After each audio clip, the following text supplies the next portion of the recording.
ইন্ডিয়ার অন্যতম বড় রিয়েলিটি শো, যেখানে পার্টিসিপেন্টসদের 100 দিন ধরে একটা বড় বাড়িতে রাখা হবে, কেউ বেরোতে পারবে না। কিন্তু ভাবো, তোমাকে যদি বলা হয় যে তোমায় 100 দিন একটা ভুতুড়ে সেটে থাকতে হবে, তুমি কি থাকবে সেখানে? আমি জানি তোমরা থাম্বনেল দেখে বুঝতে পেরে গেছো অলরেডি যে আমি ইন্ডিয়ার one of the biggest reality show big বসের কথা বলছি। খুব রিসেন্টলি বিগ বস 19 এর প্রিমিয়ার অনুষ্ঠিত হয়ে গেল। কিন্তু তোমরা কি জানো যে অনেকেই দাবি করেছে যে বিগ বসের সেট মারাত্মকভাবে ভুতুড়ে। চলো জেনে নি সত্যিটা কি।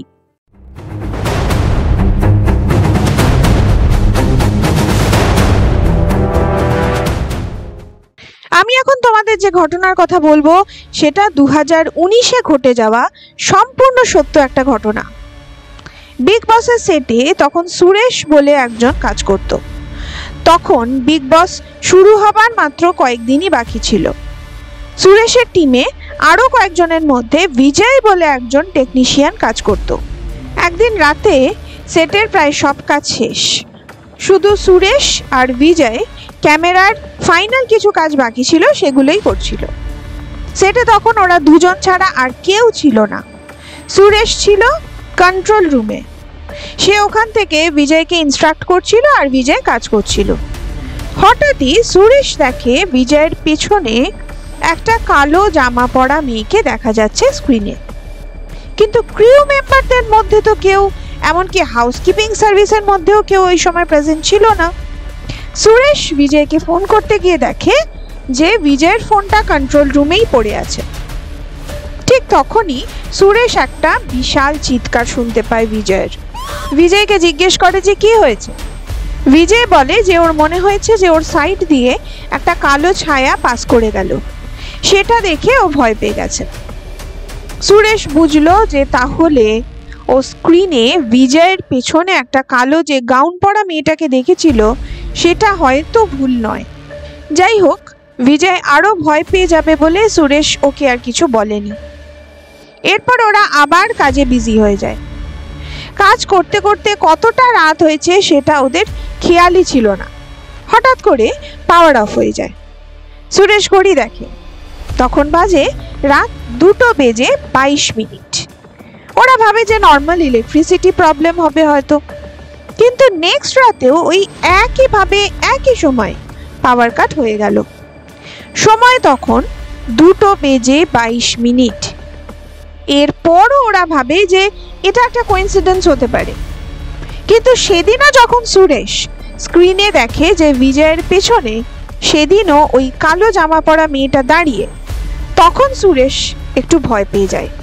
পার্থক্য শুধু একটাই, আজ ওই মেয়েটা বিজয়ের খুব কাছে দাঁড়িয়ে ছিল। সুরেশ যখন খুব মন দিয়ে মেয়েটার মুখটা দেখার চেষ্টা করছে বিভিন্ন ক্যামেরার অ্যাঙ্গেল দিয়ে, তখন হঠাৎ লাইটটা ফ্লিকার করতে শুরু করে। আর সেই সময় বিজয়ের সারা শরীর একদম ফ্রিজ হয়ে যায়, কারণ লাইটগুলো দপদপ করার সময় বিজয়ের মনে হলো যে তার ঘাড়ে কেউ একটা হাত রেখেছে। আতঙ্কে ভয়ে ঢোক গিলতেও পারছে না বিজয়।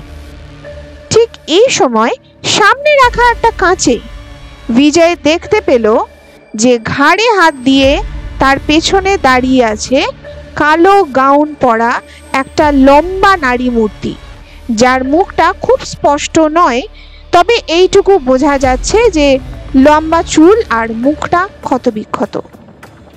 বিজয় ফিল করে যে মেয়েটা যেন তার হাতগুলো দিয়ে বিজয়ের গলা টিপে ধরেছে। এবার ধীরে ধীরে বিজয়ের শ্বাস আটকে আসে।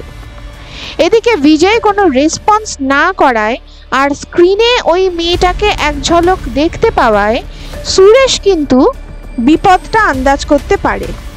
তাই ছুটে আসে বিজয়ের কাছে। এসে দেখে বিজয় নিজের হাত দিয়েই নিজের গলা টিপে প্রায় মরতে বসেছে। সুরেশ সঙ্গে সঙ্গে বিজয়ের জ্ঞান ফেরায়, কিন্তু সঙ্গে সঙ্গে আবার পাওয়ার কাট হয়ে যায়। সুরেশ ঘড়ি দেখে। বলো তো ঘড়িতে ঠিক কটা বাজছিল? ঠিক রাত 2:22। এরপর ওরা প্রাণের ভয়ে ওখান থেকে বেরোতে চায়। বেরোতে যাবে ঠিক তখন অদ্ভুত কিছু আওয়াজ শুনতে পায়। সুরেশের মোবাইলের লাইট পড়ে বেডরুমের একটা কোণার দিকে। সুরেশ দেখতে পায় বেডরুমের কোণায় বসে আছে সেই মেয়েটা। এবার মেয়েটার চোখটা পরিষ্কার করে দেখা গেল মোবাইলের আলোয়। মেয়েটার চোখে কোনো মনি নেই। বুঝতেই পারছো এরপর কারো কি অবস্থা হতে পারে। সুরেশ নেক্সট দিন জব থেকে রিজাইন করে, কিন্তু যাবার সময় সে প্রডিউসারদের সব জানিয়ে যায়। খুব স্বাভাবিকভাবেই কেউ ওর কোনো কথায় গুরুত্বই দেয় না। শো শুরু হয়। এরপর অনেক পার্টিসিপেন্টসরা বলতে থাকে যে তারা হয় কেউ কিছু দেখেছে, না হয় কেউ কিছু ফিল করেছে। বিগ বস 15-এর রাজীব আদাতিয়া, সিজন 13-এর কন্টেস্টেন্ট বিশাল আদিত্য সিং, সিজন 14-এর পবিত্র পুনিয়া, এরকমভাবে অনেকেই, এমনকি প্রোডাকশনের অনেক ক্রু মেম্বাররাও তাদের বিভিন্ন রকম ভয়ঙ্কর অভিজ্ঞতার কথা একে একে জানাতে শুরু করে। এবার তোমরা বলতেই পারো যে এই পুরো ব্যাপারটাই একটা পাবলিসিটি স্টান্ট, এক রকমের মার্কেটিং পলিসি। তাহলে এবার শোনো, হিমাংশী খুরানা বলে একজন, সে সোশ্যাল মিডিয়াতে দাবি করেছে যে বিগ বস একটা অভিশপ্ত প্ল্যাটফর্ম। তার কারণ 7টা মৃত্যু। হ্যাঁ, এখনো অবধি মোট 7 জন বিগ বসের কন্টেস্ট্যান্ট অকালেই মারা গেছে। 2025-এ শেফালি জারিওয়ালা, 2023-এ সোনালি ফোগাট, 2021-এ সিদ্ধার্থ শুক্লা, 2016-তে প্রত্যুষা ব্যানার্জি, 2021-এ স্বামী ওম, 2022-এ রাজু শ্রীবাস্তব, 2009-তে জেড গুরি, এরা প্রত্যেকে কোনো না কোনো সিজনে কন্টেস্টেন্ট ছিল।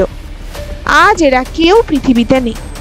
শুধু এটাই নয়, তোমরা একটু সার্চ করলেই দেখতে পাবে যে এমন অনেক কন্টেস্টেন্ট আছে যারা বেঁচে আছে, কিন্তু তাদের কেরিয়ার সম্পূর্ণরূপে শেষ হয়ে গেছে, তাদের লাইফটাই নষ্ট হয়ে গেছে প্রায়।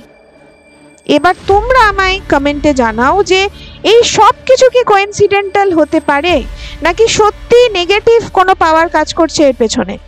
সব শেষে আমি তোমাদের জানাই যে এত বড় একটা শোকে বদনাম করা বা ডিফেম করার কোনো ক্ষমতা বা উদ্দেশ্য কোনোটাই আমার নেই।